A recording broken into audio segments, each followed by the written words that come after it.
ثم ترتجون لو لم يقتل الحسين. وكيف يرتجى حفيد آكلة كبد الحمزة؟ كيف يرتجى أكلة أكباد الأزكياء؟ وكيف يرتجى من نبت لحمه من دماء الشهداء؟ وكيف يستبطئ في كرهنا أهل البيت من نظر إلينا بالبغض والعداء؟ ثم تقول غير متأثم ولا مستعظم: لا أهلوا واستهلوا فرحا ثم قالوا يا يزيد لا تشل، وأنت تنحني على ثنايا أبي عبد الله سيد شباب أهل الجنة تنكتها بمخصرتك. ما أجرأك على الله وما أقبحك. نكأة بدر بنكأة كربلاء. إي والله، فقد نكأت القرحة واستأصلت الشأفة بإراقتك دماء ذرية محمد ونجوم الأرض من آل عبد المطلب، فما عدت أستعظم هتافك لأشياخك الجاهليين تدعوهم.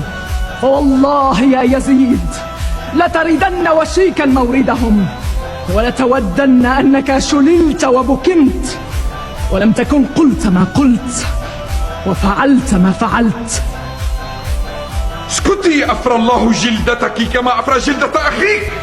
ما فريت إلا جلدك ولا حززت إلا لحمك، ولتردن على رسول الله بما تحملت من سفك دماء ذريته وانتهكت من حرمته في عطرته، حيث يجمع الله شملهم ويلم شعثهم ويأخذ بحقوقهم. ولا تحسبن الذين قتلوا في سبيل الله أمواتا، بل أحياء عند ربهم يرزقون. حسبنا بالسيف حاكما بيننا وبينكم، فقد عز السلام بيننا. وحسبنا بالله حاكما وبمحمد خصيما وبجبرائيل ظهيرا، وسيعلم من سول لك ومكنك من رقاب المسلمين أينا شر مكانا وأضعف جندا. يا صيحة تحمد من صوائح، ما أهون الموت على النوائح. هل ترون ماذا كان سيفعل امبراطور الروم لو أن امرأة تخاطبه بمثل ما تخاطبني به؟ هذه المرأة أما كان يأمر بصلبها؟ لقد جرت علي الدواهي مخاطبتك، وإني أستصغر قدرك واستعظم تقريعك واستكثر توبيخك، لكن العيون عبرة والصدور حرة. فالعجب كل العجب لقتل حزب الله النجباء بحزب الشيطان الطلقاء.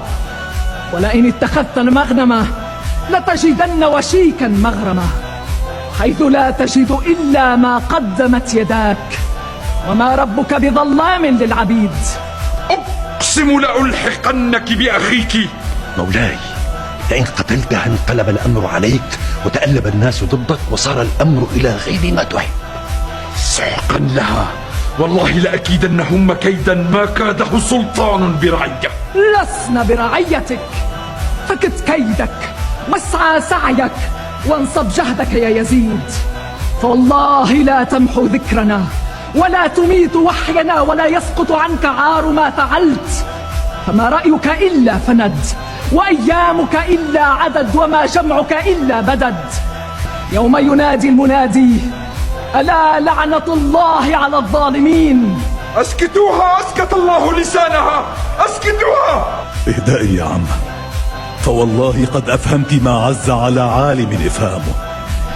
هب لي تلك الفتاة يا مولاي، أسومها سوء العذاب لتستقيم لطاعتك يا مولاي. كذبت ولأمت، ما ذاك لك ولا لأميرك. يكون ذلك لي، ولو شئت لدفعت بك إليه. كلا والله ما جعل لك ذلك إلا أن تخرج من ملتنا وتدين بغير ديننا، وما أظنك إلا كذلك، فلما لا تعلن ذلك أمام الناس؟ إنما خرج من الدين أبوك وأخوك. بدين الله ودين أبي وجدي اهتديت أنت وأبوك إن كنت مسلما. كذبت يا عدوة الله. عدوة الله؟ والله ما أنت إلا أمير مسلط تشتم ظلما وتقهر بسلطانك. ولا يحسبن الذين كفروا أنما نملي لهم خير لأنفسهم، إنما نملي لهم ليزدادوا إثما، ولهم عذاب مهين. صدق الله العلي العظيم.